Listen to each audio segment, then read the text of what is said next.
Chapter 4. The follow-me 2 days before they had decided that Steve was to be captain, Joe, chief engineer, Phil, first mate, Perry, second mate, Aussie, steward, Neil, cabin boy and Han, crew.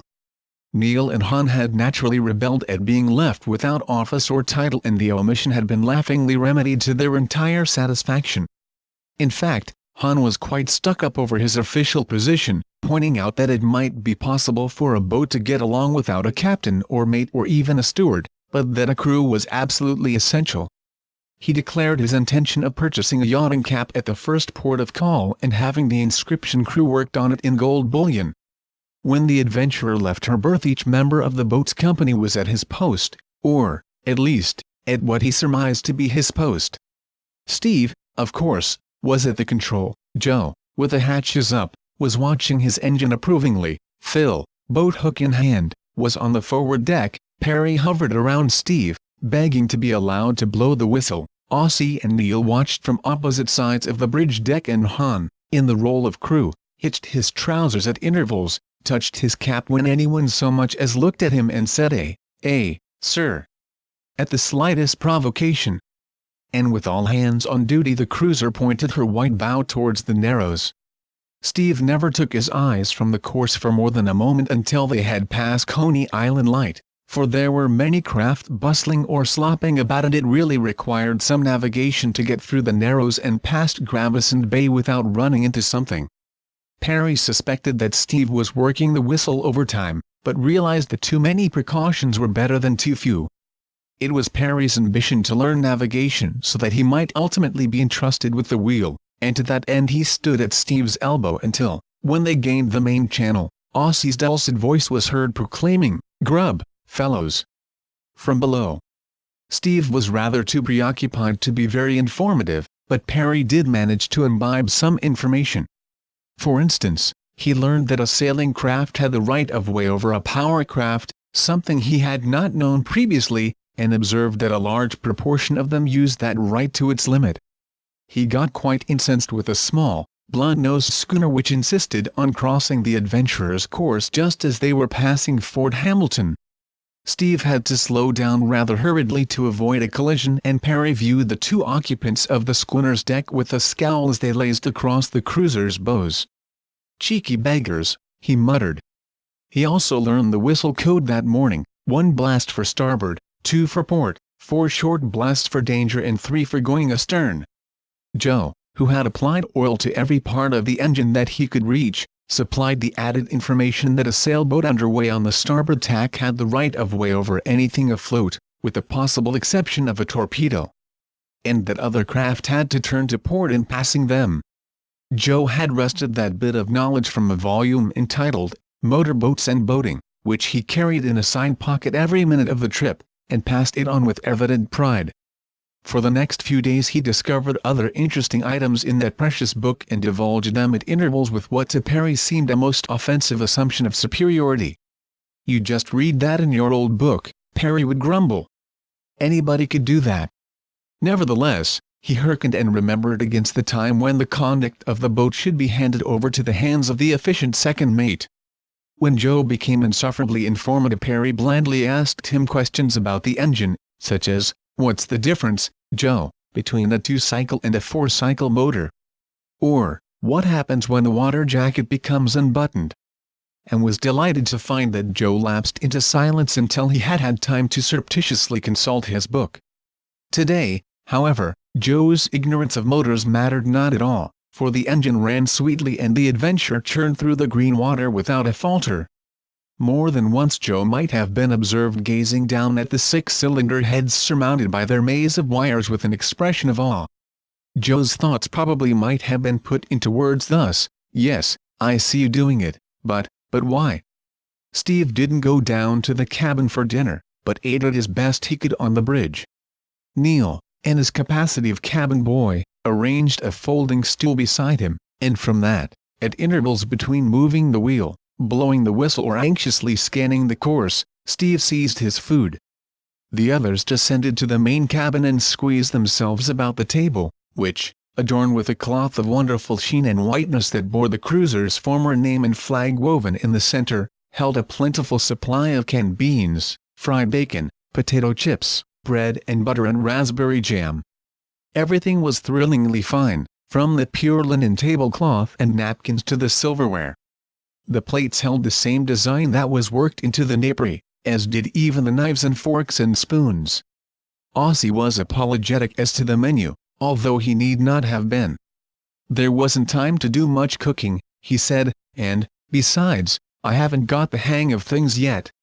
I never tried to do anything on an alcohol stove before. It takes longer, seems to me. I couldn't get the oven heated until about 5 minutes ago, and so if those potato chips aren't very warm I'm warm enough, if they aren't, said Neil. How do you open these little round window things? Turn the thumb screws, advised Han. I think everything's bully, and I'm as hungry as a bear. Pass the beans, Perry. Got any more tea out there, cook? Yes, but I'm steward and not cook, replied Aussie, arising from his camp stool and stepping into the galley. Hand over the bread plate, someone, and I'll cut some more. Bet you it's going to cost us something for grub, fellows. Well, responded Han, I'd rather go broke that way than some others. What kind of tea is this, Aussie? Ceylon. Doesn't it suit you? Oh, I can worry it down, thanks. Sugar, please, Phil. I generally drink orange pekoe, though. You might lay in a few pounds of it at the next stop. I might, said Aussie, resuming his place at the end of the board, and then again I might not. And the probabilities are not. If you don't want all the potatoes, Joe, you may shove them along this way. The repast was frequently interrupted by the shrill blast of the whistle, and whenever that sounded most of the diners scrambled up to peer interestedly through the ports. In fact, so loth were they to miss anything that might be happening that they finished dinner in record time, consuming dessert, which consisted of bananas and pears, outside. Aussie alone remained below, and from the galley came the clatter of dishes and a cheerful tune as the steward cleared away and washed up. Joe smiled at Phil. Aussie's having the time of his life now, he said, but wait until the novelty wears off. Then we'll hear some tall kicking about the dishwashing, or I miss my guess. We'll have to take turns helping him at that, said Steve. If we don't he's likely to mutiny. There's Coney over there, fellows. The others gathered on the port side to gaze across the water at the crowded beach and the colorful maze of buildings. It looks jolly, doesn't it? Asked Han. Couldn't we run in closer, Steve? We could, but it would take us out of our course. I'm heading for Rockaway Point over there. We've got a good ways to go yet before we reach Fire Island. Steve had the chart open before him and he laid a finger on the point mentioned. Looks like it would be more fun to duck in there, said Neil, vaguely indicating the neighborhood of Hempstead Bay. Maybe it would, answered the captain, but there are too many islands and things to suit me. I'd rather stay outside here and slip in through Fire Island Inlet. After I get used to running this hooker I'll take her anywhere there's a heavy dew, but right now I'm all for the open sea, Neil. Phil and Han, who had never before gazed on the marvels of Coney Island, even from a distance, were listening to Joe's tales of the delights of that entrancing resort and following his finger as he pointed out the features he recognized. There's the coaster where I bounced up and came down on a nail, he chuckled. It was a fine, able-bodied nail too, and I, had to stay on it all the rest of the trip because the car was so crowded there wasn't room to shift. Smell the peanuts, fellows, murmured Perry dreamily. Gee, I wish I had some. Aussie appeared on deck 10 minutes later and was very indignant because he had not been informed that they were passing Coney. I think some of you lobsters might have sung out, he mourned. I've never seen Coney Island. Well, have a look, laughed Han. That's it back there. Huh. Can't see anything at this distance, growled Aussie. It's just a smear of buildings. What's the place ahead there? Rockaway, answered Joe, and that's Jamaica Bay in there. Say, there's some sea on, isn't there? In fact the adventurer was now doing a good deal of plunging as she made her way through the long swells that swept around the sandy point. And she wasn't satisfied with merely kicking her head and heels up either, for with the forward and aft motion there was considerable rocking, and as the point came abreast a shower of spray deluged the forward deck and spattered in on the bridge. At Steve's direction the windows were closed, Han performing the task with many sirs. Joe looked anxious and presently sought the forward cabin, reappearing a minute later to ask all and sundry if they knew where he had put his supply of anti-seasick stuff. No one could tell him, and he again took himself off, and before he could locate the medicine the adventurer had passed the inlet and had settled down on an even keel again. Han and Aussie spread themselves out on the forward cabin roof and the others made themselves comfortable on the seats of the bridge deck, Phil pointing out seriously and with evident satisfaction that the cushions were not only cushions but life preservers as well. Perry was for borrowing Phil's fountain pen and putting his name on one. There was no longer any talk of being too warm, for the breeze was straight from the southeast and soon sent them, one after another, into the cabins for their sweaters. They passed Rockaway Beach a good 3 miles to port and by 1:30 were off Point Lookout.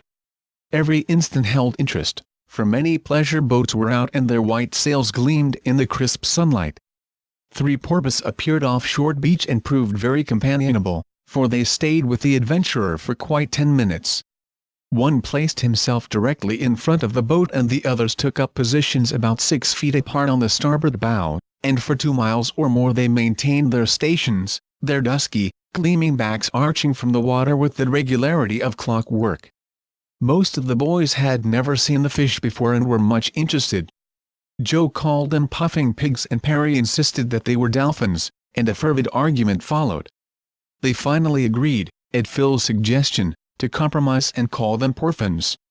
Possibly the discussion bored the subjects, or maybe they were insulted by the title applied to them, for about the time Joe and Perry reached an agreement the porpoise disappeared as suddenly as they had arrived on the scene and it was minutes later before the puzzled mariners descried them heading shoreward some distance away. They missed Aussie after that and when he was found he was stretched out on a seat on the main cabin sound asleep and snoring. Neil came back with the news that one of the puffing pigs had flopped aboard and was asleep below. Steve took advantage of plain sailing to instruct Joe, Phil and Perry in the handling of the wheel and controls, and each of the pupils took his turn at guiding the cruiser along the sandy coast. Fire Island Inlet was reached shortly before 3 and Steve took the wheel again and ran the adventurer past Jack's Island, around the curve of Short Beach and into the waters of the Great South Bay. There was still a 6-mile run to their anchorage, however, and it was nearly 4 when the cruiser at last crept in among the clustered craft off bay shore and dropped her anchor. 100 yards away a cluster of boys on the deck of a sturdy cabin cruiser swung their caps and sent a hail across. Steve seized the megaphone from its rack and answered. "Follow me, ahoy!" he shouted. "Ahoy yourself," was the ribald reply. "We're coming over." The crew of the Follow Me tumbled into a tiny dinghy, cast off and were lost to sight beyond the intervening craft. Then they reappeared, their small boat so deep that the water almost spilled over the sides, Wink Wheeler struggling with a pair of ludicrously short oars and the other 5 laughingly urging him on. "Throw a couple of fenders over, Han," instructed Steve, "and stand by with your boat hook." The Follow Me's tender crept alongside amidst noisy greetings, Perry performing excruciatingly on the whistle until pulled away, and in another moment the visitors were aboard. They were a nice-looking, upstanding lot, already well sunburned by a week afloat. Wink Wheeler was the oldest of the 6, for he was 18. Harry Corwin, Bert Alley and Casper Temple were 17 and George Brown, or Brownie, as he was called, and Tom Corwin were 16. First of all they had to see the boat and so the whole gathering trooped from one end to the other, exclaiming and admiring. "The Follow Me's a regular tub compared with this palace," said Harry Corwin. "Why, there isn't anything finer than this along the South Shore, I guess." "Don't you call our boat names," protested Brownie. "The Follow Me may not be as nifty as this, but she's one fine little boat, just the same." "How long did it take you to come from New York, Joe?" "Nearly 4 hours and a half, but we ran slow. I guess we could have done it in 3 hours easily if we'd tried to. This boat can do 20 at a pinch." "How fast is the Follow Me?" "She's done 18, answered Harry Corwin, "but 14's her average gait. She burns up gas like the dickens when she does any more. Yesterday we went to Freeport in 57 minutes, and that's a good 17.5 miles. She had to hump herself, though." After the wonders of the adventurer had been exhausted, the boys gathered on the bridge deck and Steve laid a chart on the floor and they discussed their plans. It had already been decided that they should cruise northward as far as Maine. As there was no hurry in getting there, they were to take things easy, stopping at such points as promised interest and putting into harbor at night. As it was already after 4 o'clock, they finally concluded to stay where they were until morning, although the Follow Me crowd were eager to be away. "Our first harbor would be Ponquag," said Steve, "and that's a good 46 or 7-mile run. Personally, I don't care much about messing around outside after dark. This is all new water to me. If we start in the morning we'll have plenty of time to run as far as Shelter Island, if we want to." This was agreed to, although Perry protested that as the charts showed a life-saving station every 5 miles or so all down the shore, it was a shame not to take a chance. "I've always wanted to be taken off a sinking ship in a breeches buoy," he said. "Would you mind being wrecked in the daytime?" asked Neil. "I'd love to see you in a breeches buoy, Perry, and I couldn't if it was dark." "Let's all go up to the hotel for dinner," suggested Wink Wheeler. "They have dandy feeds there, and maybe we can scare up some fun. Any of you fellows like to bowl?" "First of all," said Han, "we want to see your boat, fellows. Let's go over now. I'm ready for hotel grub if the rest of you are." "Can we all go, Steve, or does someone have to stay behind and look after the boat?" "That's the crew's duty," said Phil gravely. "We'll bring you back a sandwich, Han." "Yes, a Han sandwich," added Perry. When he had been toppled backward down the after cabin steps, Harry Corwin said that they'd been in the habit of leaving the Follow Me unguarded for hours at a time and that so far no one had molested her, and Steve decided that it would be safe enough if they locked the cabins. So presently the adventurer's tender was lifted off the chocks and put overboard, and after hasty toilets the boys piled into it and the 2 dinghies, each loaded to the limit, set off for the Follow Me. The latter was a 34-foot craft, with a hunting cabin that reached almost to the stern, leaving a cockpit scarcely large enough to swing a cat in. Although, as Perry remarked, it wasn't likely anyone would want to swing a cat there. The cabin was surprisingly roomy and held 4 berths, while a 5th bunk was placed forward of the tiny galley. The latter was intended for the crew, but at present it was the quarters of Brownie. The 6th member of the ship's company occupied at night a mattress placed on the floor and philosophically explained that sleeping there had the advantage of security. There was no chance to roll out of bed in rough weather. The engine compartment lay between cabin and cockpit and held a 6-cylinder engine. Steering was done from the cockpit, under shelter of an awning, but the engine control was below. The Follow Me was 4 years old and had seen much service, but she had been newly painted, varnished and overhauled and looked like a thoroughly comfortable and seaworthy boat. She was copper-painted below the waterline and black above, with a gilt line in her name and gilt on bows and stern. Compared to the adventurer she was a modest enough craft, but her 6 mariners asked nothing better and secretly believed that in rough weather she would put the bigger boat to shame. Captain Corwin levied on a slender supply of ginger ale and sarsaparilla contained in the tiny ice chest, and after that they again set forth, this time for the nearest landing. They did the town exhaustively and at 6:30 descended on the hotel 13 strong and demanded to be placed together at one table. It is doubtful if the hotel management made much money on the 13 dinners served to the boys, for every one of them ate as though he hadn't seen food for days. Somewhere around 8 or half past they dragged themselves back to the boats and paddled out to the Adventurer, where, since the evening was decidedly chilly, they thronged the after cabin and flowed out into the cockpit. Perry started up his talking machine and played his dozen records over a number of times, and everyone talked at once, except some who sang, and, in the words of the country newspapers, a pleasant time was had by all. And at 10 the Follow Me's crew got back into their dinghy and went off into the darkness of a starlight night, rather noisy still in a sleepy way, and, presumably, reached their destination. At least, no more was heard of them that night. On the Adventurer, berths were pulled out or let down, and a quarter of an hour after the departure of the visitors not a sound was to be heard save the lapping of the water against the hull and the peaceful breathing of 7 healthily tired boys.